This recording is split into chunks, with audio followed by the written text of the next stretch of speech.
We greet you, our viewers, and it's always a pleasure to have you on Wealth Money TV, of course, hosting conversations on money.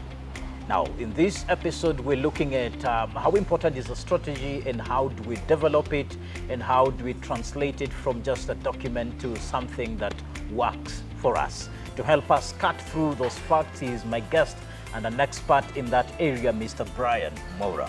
Welcome to the show, sir. Thank you, I appreciate it. Thank you for having me.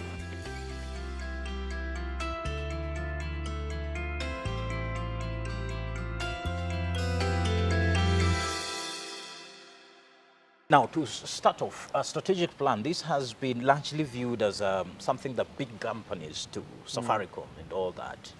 Is it really something that SMEs should do? Strategic plan as a document, as a complex document, SMEs, small businesses, you don't need to get something very complex. But strategy is something that every business should have. And when I mean every business, I mean every business. It doesn't matter how micro it might look, it might feel. It's just the difference is in the presentation. Some have a huge document for the big organizations. For small business, it can be as simple as a one-pager.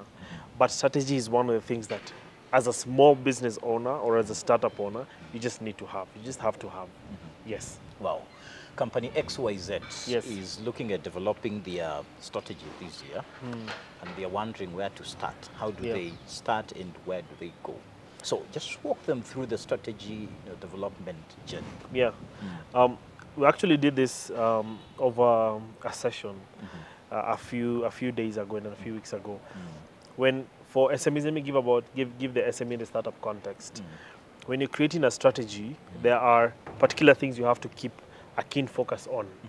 One, you have to understand your business, the nature of the business and how the business is structured. And from that, you also have to understand where the business has been. So if you want to understand the last year, a simple activity or a simple thing you can do is a SWOT analysis. So what worked for that year? And divide your business to different departments. I know we might not have elaborate departments for an SME, but hey, there are days you're head of marketing and there are days you're head of finance. Yeah. And hey, those are departments that are working. Yeah. So divide the business into significant models, different parts, like especially the market and how you do your operations and how you handle your finances and how you're handling your growth. Just on those four, you list what worked for the last year, and then you also list what didn't work. The more detailed you are, the better, because you'll get to have a deeper understanding. Sit down, go somewhere where there isn't so much distraction, and commit a day to do that. If you have a team, do it to your team. If you have a partner, do it to your partner. Once you have done that, then now the second thing you look at is the market. So how did your competitors perform on that particular period of time as well? What worked for them, what didn't work for them, or at least what you know. And what you feel you need to find out, you can do a bit of research on it. So you know what worked for them, what didn't work for them.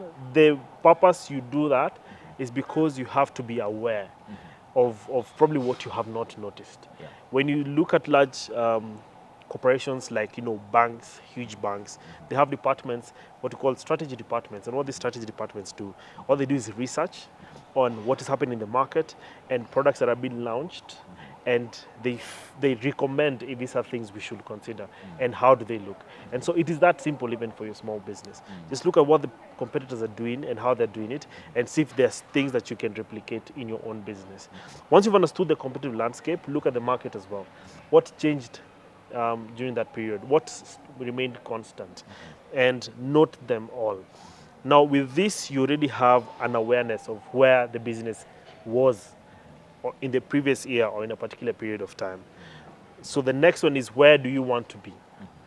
Where do you want to be? You have to give a vision. So if it's for the year, you say that I'd like to increase my sales. Yeah. Every business definitely always wants to do that. But based on your pros and cons and what worked and what didn't, what you plan for the year is the things that worked, how can they work even better? The things that didn't work, how can they be made to work?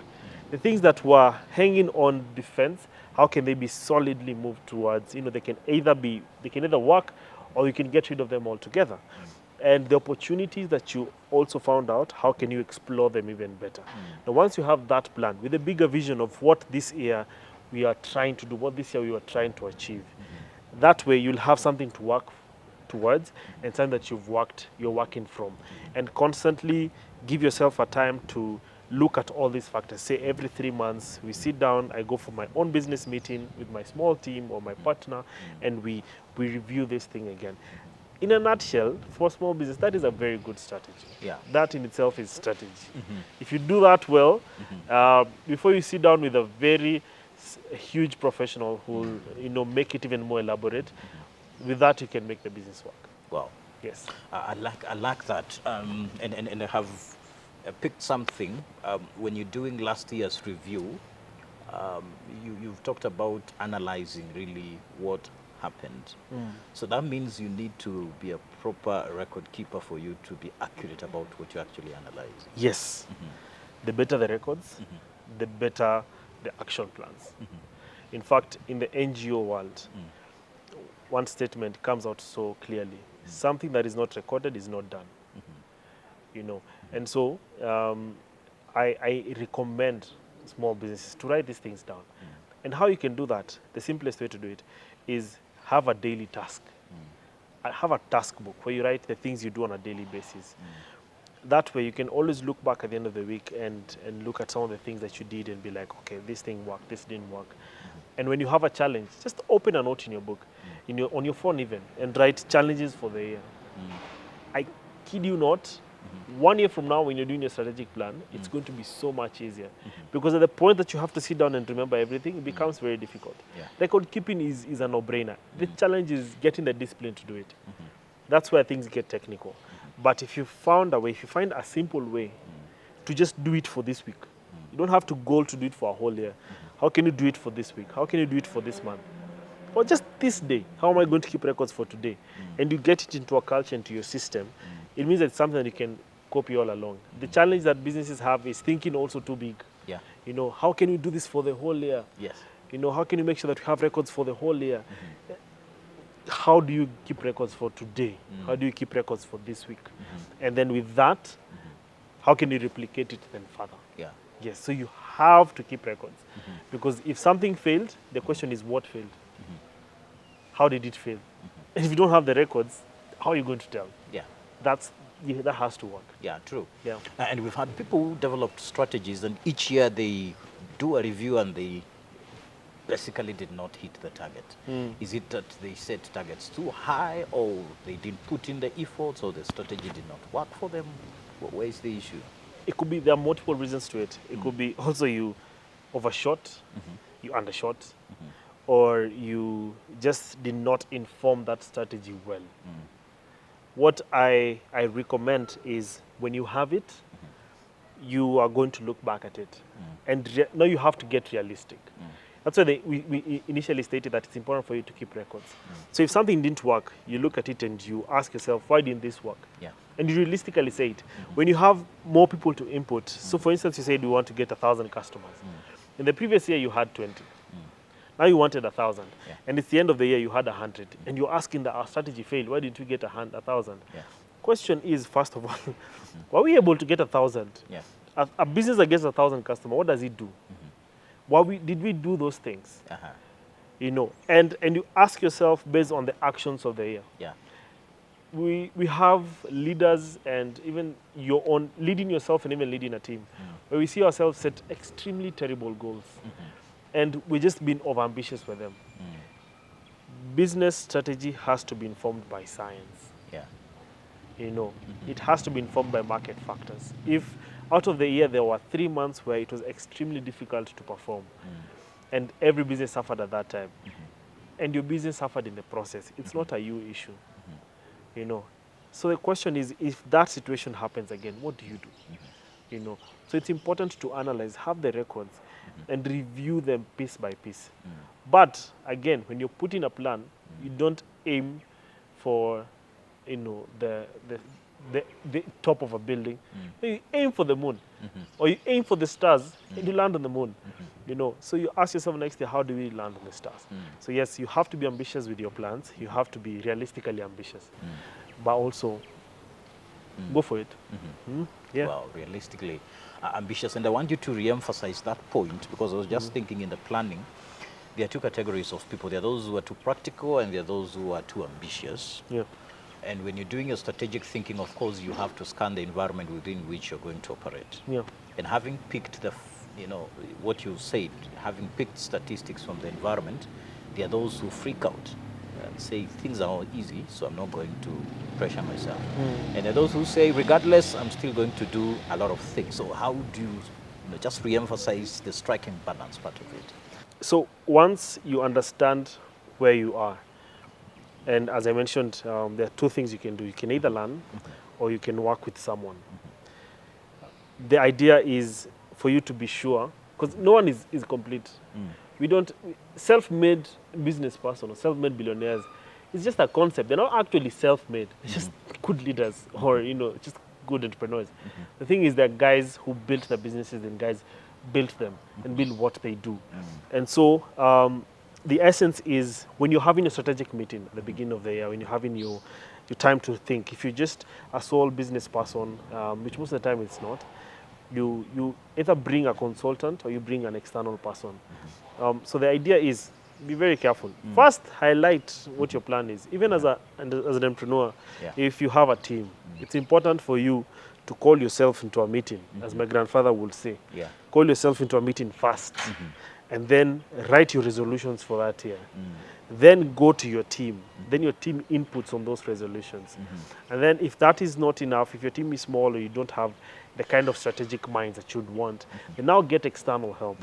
Book a session, have a sit down, and let someone input and who has a very neutral view of where you are. Be aware that your business is quite connected to who you are.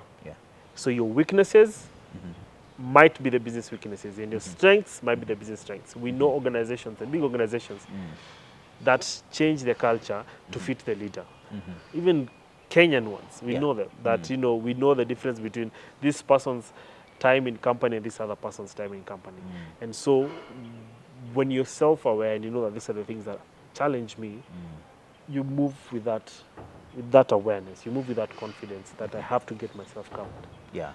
Wow.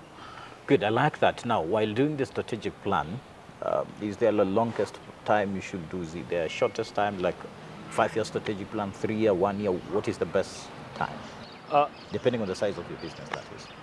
Yes, it depends on the size of your business. Recommend you do a 1-year vision or 5-year vision, but you do a plan that is as short as possible. A 1-year plan is good with quarterly milestones. And especially for a situation of startups and SMEs. 1 year is good. So much can happen in a year. And this is post 2020. Realized that so many things can happen between the beginning of the year and the end. However, if you also look too short term, you don't plan for longevity. And also you don't have the vision. Sometimes you need to be motivated as a business owner. If you think in 5 years I'd want a huge or a nice office space with this kind of machines, if it's a manufacturing unit, with this kind of team, with this kind of factors, so that keeps you motivated and helps you work towards that. So there's always that. But then there is the 1-year plan. And the 1-year plan is what do we want to achieve for this year. That's a good short-term period. And then there are quarterly milestones. Like what do we do in this first quarter, in the next quarter, in the next quarter. And quarterly milestones, you meet quarterly to change them. And the nature, if you have a small business, you also have a bit of monthly meetings or weekly even meetings where you give yourself activities. Because, the smaller the business, the lesser the defined structures. And so it's very important that you understand that there are blind spots. There are things you have not planned for, and they should be planned for. And so before they catch up to you, before your business calls your bluff, how do you ensure that you're always ahead of it? If there's a challenge that comes this quarter, you're not going to remember it in December. When you're doing your annual strategic plan. But it comes back again, it might probably be the one killing your business. But how do you make sure that you're always at par with it, even if you're aware? So we had issues with, say, recruitment. We don't recruit much. We recruit once or twice per year. Or we don't recruit even once in 2 years. If you had an issue recruiting, it might come back when you're recruiting again. But you don't think about it. And when it comes back, it's when you have to get someone as fast as possible, and get them into the work, into the system as fast as possible. And because this problem came in so far back, and you do not have a head of human resource in your company who helps you plan these things ahead, at the point that you're recruiting, you might repeat the same mistakes. But if you noted it down and you had a monthly or a quarterly review, and you're like, one of the things that challenged us was when we recruited, I think we recruited wrong. When you go online and you meet a webinar on someone's talking about how do you recruit well for your small business, you're going to be interested. If you see an article, because you already noted that issue, and you're going to find yourself learning. Yes. And so by the time it comes back, even if you have not written down the plans and the strategies on how to recruit, you might have extra knowledge. And you also live in a time that, unfortunately, our phones listen a lot to what we say and what we do. And so if you talk about something and think about something, it's take a note, and that content will be arranged on your timelines, and you will get to interact with these things. Remember, the main point as a small business owner is to learn as much as you can, just to set the foundations. The statement is, the founder sets the foundations on which the business grows on. Wow. I like that. I like that. Now, in the strategic plan, on the strategic thinking, a key statement that people look for is the vision statement. And they say resources respond to the vision. So when designing one, what are the key things you're looking for? How do you make it speak to you and speak to your people and make the client know that actually I might find value in this?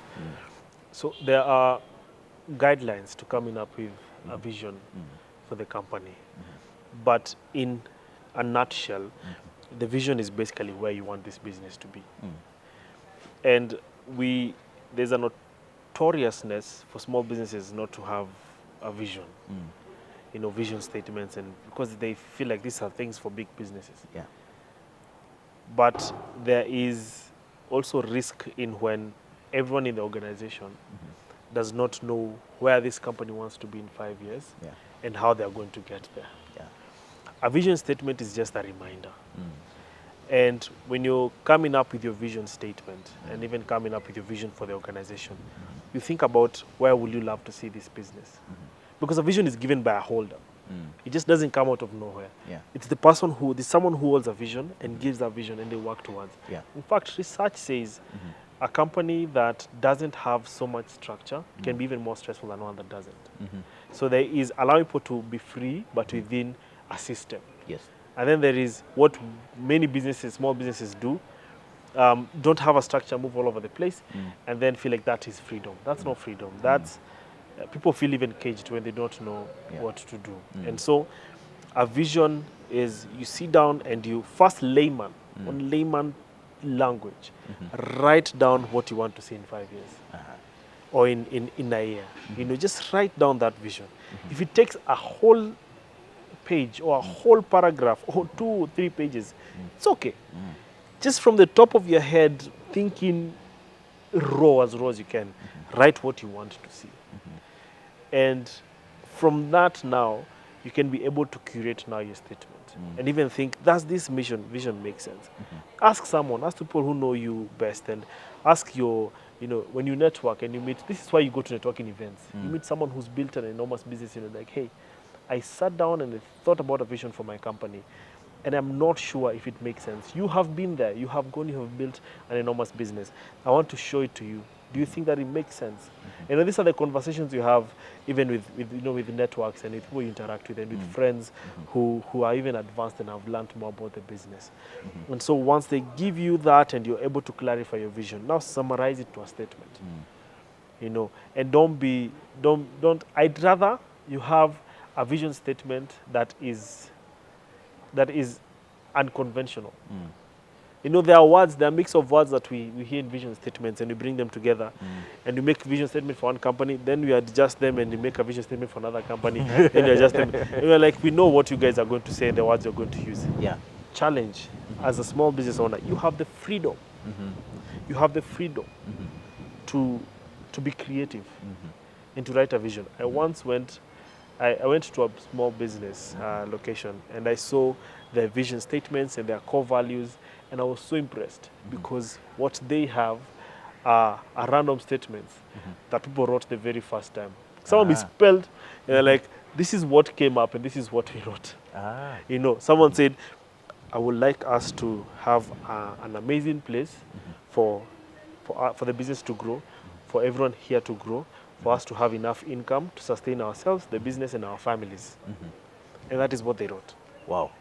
And yes, families was misspelled. I like that. That's what they wrote. I like that that. is what it is.